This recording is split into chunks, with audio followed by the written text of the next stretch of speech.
El día de hoy tenemos un invitado de lujo realmente, a Jorge González Izquierdo, economista, investigador, profesor universitario, ex ministro, pero sobre todo un gran peruano, a quien me complace tenerlo acá en el programa El Cliente nuevamente. Bienvenido nuevamente. No, muchas gracias por la invitación. Jorge, vamos a conversar como que en dos etapas o en dos partes. Decía la presidenta del CADE, María Isabel León, en el último CADE, que estamos sobrediagnosticados, ¿no? Que casi prácticamente la misma reunión de CADE ejecutivos y una serie de foros se analiza, se mira el diagnóstico, qué pasa, qué no pasa, por qué la economía a nivel macro va bien, pero a nivel micro no. Y tenemos casi como que al paciente sobrediagnosticado, sabemos que hay que operar, que hay que hacer quimio, el paciente sabemos qué hacer, pero no llegamos a salvar al paciente o a operar o a darle las medidas necesarias. ¿Tú cómo ves esta Yo veo así. definición? Toda economía, todo país se enfrenta a dos tipos de problemas. Uno son problemas de corto plazo, que como su nombre lo dice, corto plazo, tienen que dar solución así, ya. Y otros son problemas de largo plazo, que como su nombre lo dice, las soluciones van a tomar tiempo. Y de planificación también de largo plazo. Claro, en el largo plazo va a tomar tiempo en hacer efectos. Para que un país se preocupe de largo plazo, tiene que estar tranquilo en el corto plazo, porque si las aguas en el corto plazo están así, claro, no puedo pues preocuparme de largo plazo, tengo que aquietar las aguas. No sé si me voy a caer al hueco cuando Así estoy manejando, tengo que estar en luz baja. Entonces tengo que, en el corto plazo lo tengo que estabilizar para poder preocuparme con el 100% de mis conocimientos, energía, etcétera, de largo plazo. De acuerdo. ¿Qué está pasando hoy día en el Perú? Hoy, que estamos terminando el año 2025. Yo creo que el Perú hoy día, y ya viene de tiempo atrás, no solamente hoy, pero estamos hablando de hoy día, el corto plazo lo tiene más o menos manejado, estable, se le llama estabilidad macroeconómica. Y todos dirán, oye, González Izquierdo, ¿y por qué tú dices estabilidad macroeconómica? ¿Por qué te tengo que creer? ¿No? Porque tú lo dices. No. Por los indicadores. Normalmente hay que fijarse por lo menos en tres indicadores. Tres. ¿Cuáles son? Los siguientes. Primero, ¿tengo o no tengo un problema de inflación? No lo tengo. El Perú no tiene ya, desde el año 2024, no tiene un problema de inflación. La inflación está en el rango de lo que se considera normal para el Perú. De los más bajos de América Latina. Está entre, sí, es 1.3, 1.4. Segundo indicador que tengo que mirar, cómo va el empleo o el desempleo. Y ahí yo me fijo mucho en lo que el INEGI saca como empleo adecuado.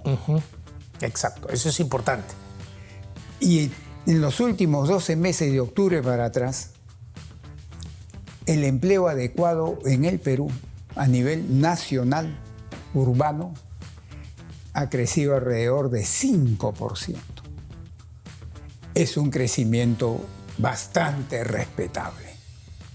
O sea, por el lado del empleo adecuado, que es lo que estamos buscando como a pesar sociedad, de la informalidad que tenemos. a pesar de la informalidad, 5% anual. Muy bien. Y el tercer indicador que tengo que mirar es la situación fiscal. ¿Cómo estamos en la situación fiscal? Y para que me entiendan, yo les voy a poner este ejemplito. En el semáforo tenemos luz roja, luz ámbar, luz verde. Que son como las reglas. Así es. El Perú en situación fiscal hoy está en luz ámbar, no está en luz roja, pero tampoco está en luz verde. Claro. Y va a depender de nosotros si esta luz ámbar se va para rojo o se va para verde. Y ahí la responsabilidad fundamental le cae primero al Congreso y segundo al Ejecutivo.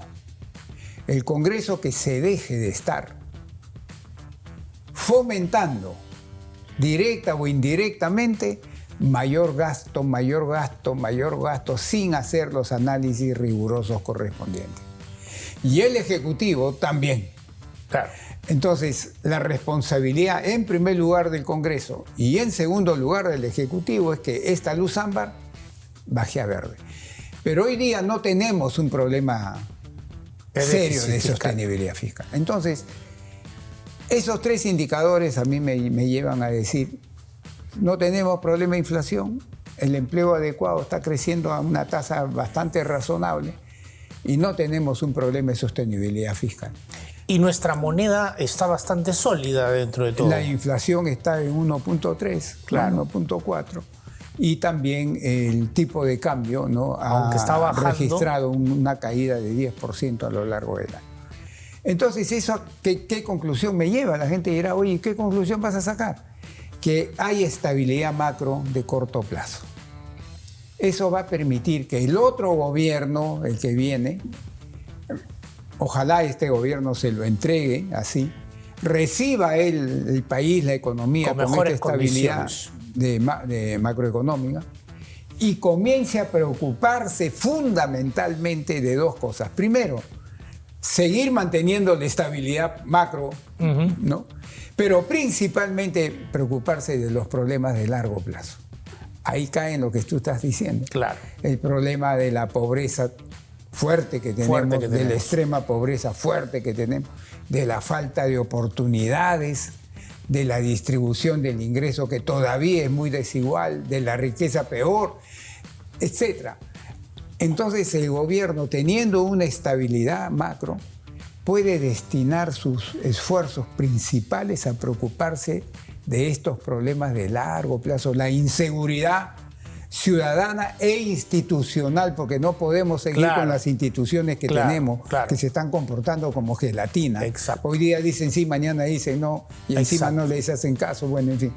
Entonces, para afrontar esos problemas, tú tienes que tener el mar quieto. Claro. Lo tienes hoy día. Preocúpate de largo plazo. Esa va a ser la responsabilidad de los candidatos, Jorge, y del próximo gobierno. Has hablado de que tenemos las instituciones como gelatina, sí, claro, pero todo el tema institucional, llámese poder legislativo, poder judicial, la policía, el poder ejecutivo, en general las alcaldías, los gobiernos regionales, toda la institucionalidad que tiene que realmente actuar y que tiene que ser profesional, está en crisis. Sí. Está en crisis, una crisis tremenda. Y eso implica definitivamente que podamos tener una información importante para que el voto sea más responsable y que podamos votar realmente por gente capaz. No que ahora vienen pues los payasos a querer estar en el Congreso o cualquier persona sin preparación a querer postular porque tiene popularidad, ¿no? Yo siempre digo esto, Marco Antonio, mira, un proceso de elección es como un espejo. Acá está el espejo y el espejo refleja, acá está la gente. El espejo refleja a las personas, a la gente que está acá. Este espejo no puede distorsionar a este segmento de gente que está acá. No lo puede distorsionar porque simplemente refleja. ¿Qué pasa en el Perú?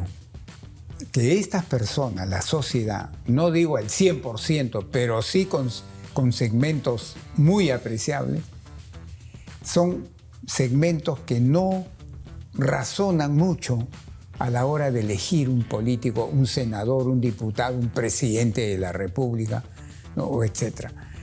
O en los partidos políticos, sus cuadros políticos. Entonces, este espejo lamentablemente va a seguir reflejando eso. Y esto no se cambia de la noche a la mañana, lamentablemente. Va a tomar años cambiar esto. Y mientras no cambies esto, el espejo va a seguir reflejándolo. Claro. Y cuando lo refleja, eso es los resultados de las elecciones que vamos a seguir teniendo. De acuerdo contigo. ¿Crees que lo que también nos está ocurriendo, sí, que claro, necesitamos una responsabilidad a los ciudadanos con profesionales y capacitados en incursionar también el tema Pero político? Mira, para que gente que hasta el día de hoy dice la política, no. En el sector privado estoy... ¿Para qué me va a complicar la vida? Es verdad, me va a meter al sector público, a la política. Es verdad. ¿Sabes por qué ocurre eso desde mi punto de vista? Porque falta liderazgo. Falta un líder que salga en el Perú. Uno. Que irradie liderazgo. Esta confianza. Que irradie compromiso. Que irradie seguridad. Y vas a ver tu gente que hasta ahora está mirando así y dice, de repente con él voy. Porque y ese líder no lo veo. Ese ejemplo que acabas de comentar es lo que pasa en el BCR. Hay un líder y tienes unos cuadros de profesionales de primer nivel. Competentes. De primer nivel.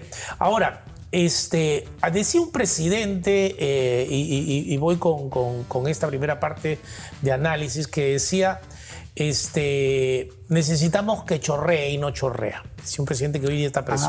Sí. ¿No?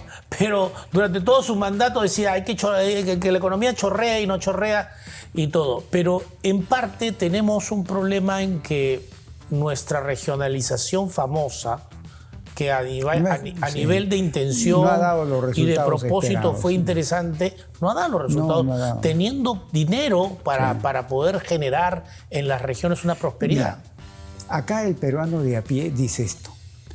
Acá viene González Izquierdo y me dice que hay estabilidad macro, que la inflación, que por acá, que por allá, ya. Pero no me baja a mí, dice, yo no siento mucho eso. Claro. Y yo le doy dos explicaciones principales a eso. Y te voy a poner dos ejemplos para que se entienda fácil.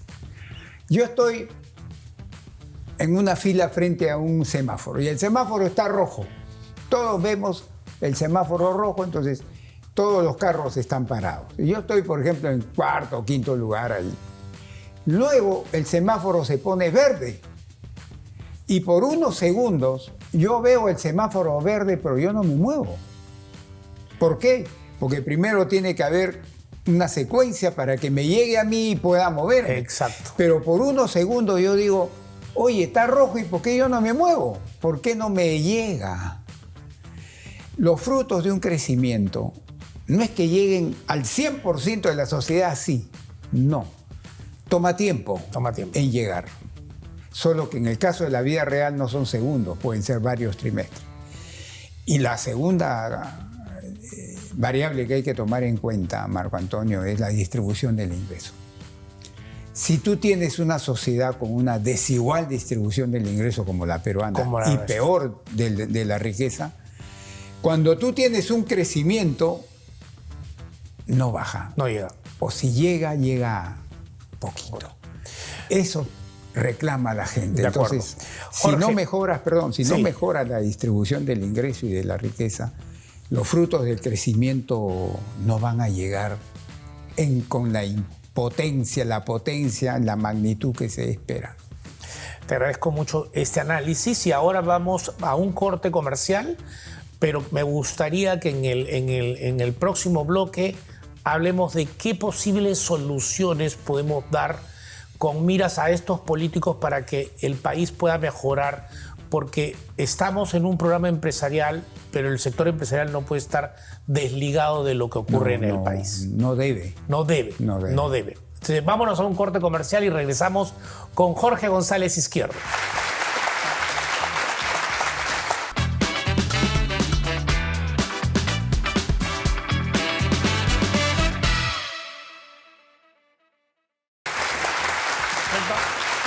Retornamos en esta interesante entrevista con Jorge González Izquierdo, que nos está explicando de una manera bastante didáctica qué es lo que nos está pasando en el país en materia económica y social.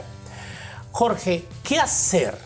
Yo estuve revisando algunos casos de fuera del Perú y decía justamente, se debería crear, no sé qué piensas tú, una agencia nacional de gestión de inversiones, tanto regionales como municipales, autónoma, muy parecida al BCR, en la que tenga pues, la visión de estandarizar proyectos, que tenga técnicos, que tenga cosas y que sirva para poder mejorar todo el tema de inversión, tanto en las regiones como en las alcaldías que ahora van a tener más recursos aún. ¿Tú qué piensas de una alternativa así? Mira, a ver, uno de los motores, no el único, pero uno de los motores de crecimiento que te explica, ¿no? Porque a veces la gente dice, oye, ¿por qué crece una economía? ¿No? Una economía crece porque tiene motores como un carro, claro, que lo hace avanzar, hace crecer a la economía. Y uno de esos motores de largo plazo es la inversión. Pero la inversión en el Perú lo hacen dos. ¿Quiénes? El privado y el público.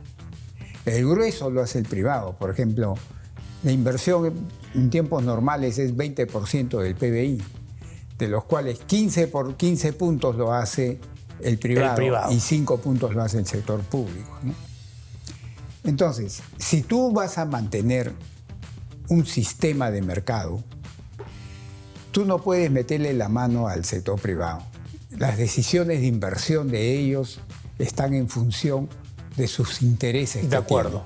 Lo que tienes que crear para que esas decisiones de inversión del sector privado asignen bien los recursos escasos del Perú, del país, es que la situación macro esté estable, esté transparente. No, muy bien. Y en el sector público ahí está el problema, porque aun cuando es solamente 5 puntos porcentuales del PBI, pero pesa, claro, no es moco de pavo, pesa. Claro. Ahí es que algunas experiencias de otros países ayuda mucho, ¿no?, en esta idea que tú estás poniendo, que es la de crear de repente una institución, ¿no?, que galvanice, asigne bien los recursos que el sector público a nivel ejecutivo, región, mira, hoy día alrededor del 60% de la inversión pública lo hacen las regiones y las municipalidades. O sea, el grueso lo hacen allá. Claro. Alrededor del 40% lo hacen acá, o sea, el ejecutivo. Entonces, el problema está allá. Entonces, hay que remediar ese problema para que la asignación de los recursos sea la óptima, la adecuada. Exacto. Y ahí hay que ver qué figura institucional hay que buscar para garantizar eso, básicamente en el sector público. Se han creado dos instituciones hoy día que estaban funcionando mal y hoy día están funcionando mejor, que es Obras por Impuesto. Sí, que es una muy buena medida. Y APP, las asociaciones públicas privadas. ¿No? Pero estuvieron funcionando mal, hoy día están funcionando mejor. Entonces, por ejemplo, ahí tiene dos instituciones que habría que potenciar para que funcionen óptimamente en el tiempo. Claro, porque te encuentras con casos que, por ejemplo, alcaldes que te hacen parques de dinosaurios o de grandes esculturas, con unas inversiones donde tú tienes que empezar a agarrar y decir, ok, mira, los gobernadores regionales o los presidentes regionales y las alcaldías se van a dedicar a tener obras que impacten a la población, sí, claro, como salud, educación, la iluminación, y el gobierno central en grandes obras, ¿no? Carreteras inmensas que interconecten. Estuve hace poco en Iquitos y hay problemas de infraestructura, pero grande, importante. Sí, ¿no? En Loreto es terrible. En Loreto es terrible. Entonces, esas cosas que son, de alguna manera, cuando decimos qué hacemos, que son tan claras, debería ser como parte de la cartera el qué hacer, porque prometer, ahorita que estamos en candidatos políticos, mejorar la educación, mejorar la salud, eso lo puede decir cualquiera, pero el cómo es el tema. Mira, hace poco me preguntaste tú, ¿qué tiene que hacerse en el largo plazo? Desde mi humilde punto de vista, lo que tiene que hacerse en el largo plazo, primero es que tiene que haber, mira, nada va a funcionar si no hay un líder. Eso es pero verdad. Un líder de verdad, que debe ser el presidente de la República. Con este líder, amalgamando gente competente, ¿no? Con un buen equipo. Claro, ¿no? Por eso te digo, tiene que ser capaz de llevar o de hacer profundas reformas estructurales en el Perú. Y subrayo lo de profundas. En educación, en salud, el Estado, las instituciones, la infraestructura, que tenemos un déficit a nivel nacional bien grande. Este líder tiene que ser capaz de hacer profundas reformas estructurales en las que vas a pisar un montón de callos. Por eso yo enfatizo lo del líder, tiene que ser fuerte, porque cuando pisas callos te van a querer tumbar. Eso lo hemos visto 100 veces acá en el Perú. Claro. Entonces, esa es la única forma de... Mira, hoy día en el Perú, yo creo que es sensata es esta cifra que voy a dar. El crecimiento potencial hoy día de la economía peruana es 3%, alrededor de 3% al año. Como yo digo, no nos alcanza ni para el té. No, pues. Desde mi punto de vista, este crecimiento potencial de alrededor de 3% es casi como debe piloto subir automático. A 6%. Exacto. Pero brincar de 3% a 6% de crecimiento potencial, tienes que hacer estas profundas reformas. Si no haces estas profundas reformas estructurales... No lo puedes hacer. No lo puedes generar. Ahora, volviendo, o sea, estos temas del qué hacer. ¿Qué pasaría si nosotros construimos todas las personas que quieren entrar a un puesto como presidente gobernador, alcalde o congresista? Previamente tienen que entrar a una capacitación antes de ser elegido.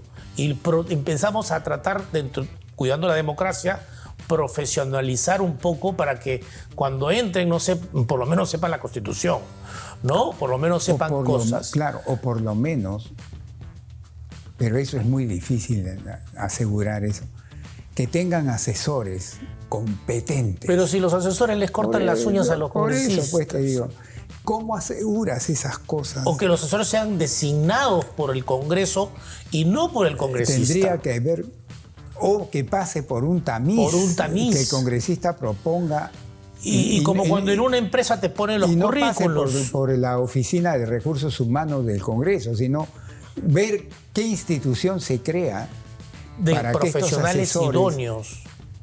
Sean profesionales idóneos, porque nadie sabe todo de todo, pues es mentira. Exacto. Pero tengo que tener el sentido común de rodearme con gente que sí sabe bien de esto, pero sabe bien, tiene experiencia, conocimiento técnico, para que yo, aun cuando no conozca el tema bien, con esa asesoría puedo tomar buenas decisiones.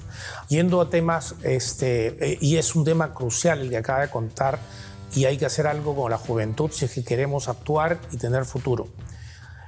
Sin embargo, también hay todos los temas de tecnología, de digitalización, de la inteligencia artificial, que eventualmente podría ayudarnos a una mayor transparencia para evitar otro flagelo que tiene el país, que es la corrupción. Licitaciones digitalizadas o digitalizaciones en línea con bases totalmente transparentes. La corrupción no nos deja avanzar. Y prácticamente hemos hecho metástasis en este paciente en la que casi como que nos hemos dado por vencido de que el común denominador es corromper a un alcalde, corromper a un municipio, corromper a un policía. ¿Por qué? Porque eso prácticamente se ha institucionalizado. ¿Cómo podemos avanzar con el tema de la corrupción así? Mira, la corrupción es el cáncer de una sociedad primero y el cáncer de una economía después. La otra vez vi un informe del Banco Interamericano de Desarrollo que calculaba el costo de la corrupción para América Latina y estaba en el orden del 4 o 5% del PBI latinoamericano. Una barbaridad de dinero, lo que la corrupción cuesta. Pero como tú bien has dicho, voy a decir algo que es fuerte, pero yo lo conozco, pues yo lo siento. Claro. La corrupción está extendida en la sociedad peruana. Extendida. Eso no quiere decir que todos, no. Pero está extendida en la sociedad peruana. No solo en el sector público, también en el sector privado. Cuando alguien compra un celular, Jorge, robado, o un chip, que ahora estás alimentando la delincuencia. Así es, pues tú vas y lo compras. Exacto. Entonces estás ayudando a eso. Entonces la corrupción se ha extendido lamentablemente en la sociedad. Y el remedio, yo no creo que el remedio sea solamente golpear, chaparte, meterte preso. Eso viene de la casa, Marco Antonio. Sí. Eso viene desde niñito, de mi papá, mi mamá, mis hermanos mayores. Porque si yo veo en mi casa que mi mamá, mi papá o un hermano mayor es corrupto, y yo crezco ahí en ese ambiente, para mí va a ser normal. Es normal. Entonces, la casa también es fundamental para mí en el tema de la corrupción. De acuerdo. Ahora, contigo nos queda corto el tiempo, pero no quería dejar de hablar de algo que también tiene que ver con tu opinión de si esto debería mantenerse así o no, y es todo el tema de la ilegalidad. Todo el tema que tiene que ver con las empresas informales en el país, que es de un 70% aproximadamente. Todo lo que de alguna manera no se quiere ampliar la base tributaria, no hay decisión para ampliar la base tributaria. Si yo soy informal y tengo unas ventajas, ¿cómo le doy a ese informal otras ventajas que pesen más que la ventaja de ser informal para que mañana más tarde pueda entrar a la formalidad, pero con apoyo, con ayuda, para que en varios años después esta pyme o esta MIPE pueda mejorar? Me comentaba en su momento el expresidente de la CONFIEP, Bustamante, y me decía, pero Marco Antonio, más del 98% de las empresas en el país son MIPES y pymes. Claro, pero el problema es que si yo quiero crecer, no me conviene, entonces creo otra MIPE. Y si yo quiero volver a crecer, no me conviene y vuelvo a crecer. Esa es corrupción, porque estás evadiendo impuestos. Y eso es conocido por todos, pero no hay un planteamiento de mejora, tanto para este recurso que normalmente se estila, y también para la parte informal. ¿Qué hacer en este caso? Mira, es bien complejo. Mira, Marco Antonio, todo el mundo, nosotros sabemos, por ejemplo, que en Lima, ¿dónde se venden los chips bambeados? ¿Dónde se venden los celulares robados? ¿Dónde se venden las autopartes que han robado de un carro? Lo sabemos. Los privados. Lo sabemos. La policía tiene que saber, las autoridades lo saben, pero de cajón. Pero no hacemos la cosa. Y no hacen nada. No hacemos. O va un político, un alcalde, un ministro, va... Para la foto. Con cámaras atrás y dicen, ya está. Y de verdad, en ese momento votan gente, ya. Pasan 3 meses, 4 meses y vuelve a lo mismo. Entonces, yo digo, si las autoridades saben lo que yo sé, ¿por qué no se actúa para extirpar eso? Porque regresan al mismo sitio, se van un poquito más allá, a los 3, 4, 5 meses. Claro. Y eso lo saben. Acá en Lima se sabe dónde te venden las cosas robadas, pues. Claro que lo sabemos. Ahí están, tú vas, un sábado vas. Y las autoridades lo saben. Sí, pues, es verdad. Jorge, como siempre es un placer estar contigo. ¿Cómo te sientes sobre la última pregunta con respecto al 2026? ¿Crees en un optimismo? ¿Es un año preelectoral? ¿Es un año complicado? Yo creo que el 2026, de no pasar algo traumático, tipo señor Pedro Castillo, ¿no? De no pasar algo traumático, va a ser algo similar al 2025. Este año desde mi punto de vista, vamos a crecer 3.2, 3.3. Creo que el año que viene vamos a estar un crecimiento por ahí, quizás un poco menos, pero por ahí vamos a estar. Si no pasa nada traumático, la estabilidad macroeconómica va a seguir hasta el 28 de julio, que se entrega el nuevo gobierno. Algo similar a esto, de acuerdo, a este de año. acuerdo. Ese es mi punto de vista. Jorge, te agradezco mucho de haber estado acá en El Cliente y espero tenerte, como siempre, una próxima oportunidad. En el próximo año. En el próximo año. Gracias. No, gracias. Muchas gracias. Bendiciones.